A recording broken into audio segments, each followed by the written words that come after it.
মনে রাখবেন, রমজানকে যে কদর করে না, রমজানেও যে গুনাহ করে, রমজানেও যে জাহান্নাম থেকে বাঁচার চেষ্টা করে না, রমজানেও যে জান্নাতের আমল করার চেষ্টা করে না,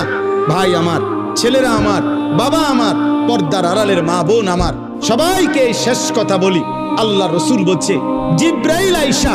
রমজানের শেষ দিন নবীজিকে আইসা বলে গেছে, ইয়া রসুল আল্লাহ, এত বড় রমজান পেল, ইফতার, সাহারি, তারাবি, এতেকাফ, শবে কদর, প্রতি ঘন্টা মিনিটে এত মাফ নেওয়ার সুযোগ থাকার পরেও যেই নাফরমান জাহান্নাম থেকে বাঁচার চেষ্টা করে নাই, গুনাহ থেকে আল্লাহর কাছে মাফ নেয় নাই, জান্নাতের জরুর আশা পূর্ণ করতে পারে নাই, আমল করতে পারে নাই, খোদার কসম নবীজি বলছে, জিব্রাইল আইসা বলছে, ইয়া রাসূলুল্লাহ, এমন নাফরমানের উপরে আল্লাহর লানত, আল্লাহর লানত, লানত, লানত। নবী বলছে আমিন।